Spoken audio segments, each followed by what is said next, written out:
Hello. I went to see The Winter Soldier last night at the Dome. First of all, I've never been to the Dome before. If you've never been to the Dome, I guess maybe go once just for the experience. Also, the sound system is phenomenal, but it wasn't really worth paying almost 20 bucks a ticket because the screen is curved, but the film isn't filmed that way, so then you just get like this weird warping happening. But the movie itself was real good. Obviously, at this point, they're taking whatever liberties they want with leaving loose threads because they know that they have a plan. We're only in phase 2. We got a whole nother phase after this one's over, and they've got this planned out for years. So stuff got left unresolved at the end, but I can forgive that because they have a plan and they know what they're doing. And at this point, I trust them. The Marvel movies are getting better and better with each one. I swear to God, they just keep increasing in quality, and knock on wood, I hope that continues because, wow, people are calling this the best Marvel movie so far, and I did really like it, but I don't know if I can call it my new favorite. I'm still pretty stuck on the Avengers because I'm a sucker for the everybody in the same movie thing. Also, no! I'm sorry! I forgot what I was gonna say.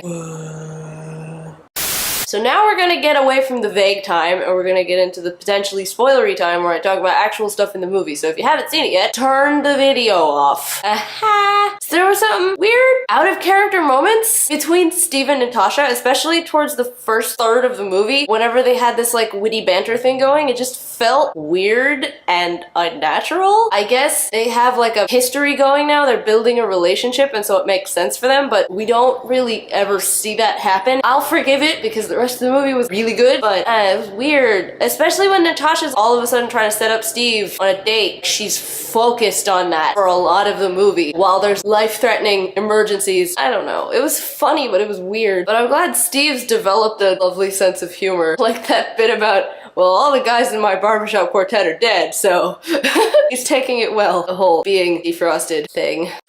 The Falcon. I love the Falcon. I am not familiar with comic book canon, so I don't know these characters before they're in the movies, and say what you want about me as a Marvel fan, but I do what I want. So this was my first introduction to the Falcon, and I loved him. The actor whose name I don't know was really, really good.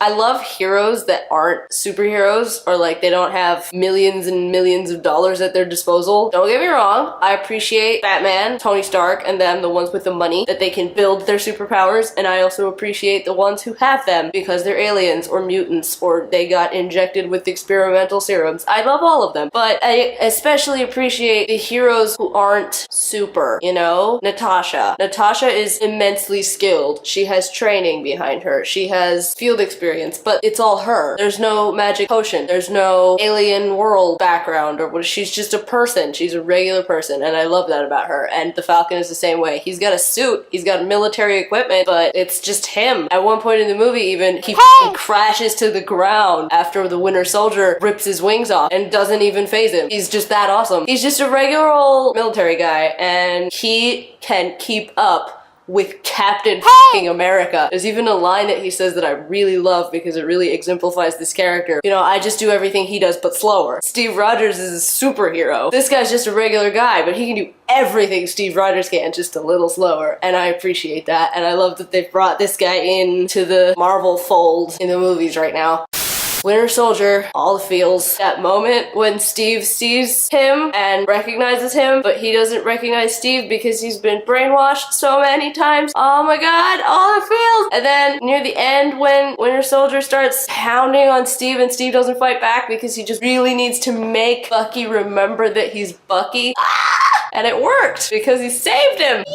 And then that was the loose end I was talking about earlier. He saved him, but he left because he needed to find himself, I guess. And then if you stay for the after credits, you know there's always two of them. It's just like a freaking 5-second clip of Bucky / Winter Soldier in street clothes at the Smithsonian exhibit, looking at his bio and picture and everything and trying to piece it together. And so I guess that means they have some plans for Bucky to like play a bigger role in the future Marvel movies, which also, I don't know what kind of person this makes me, but he got hot. He's all tough and muscly, and he's got the beard going and the long hair, and he looks all battle worn. It's a good look for him.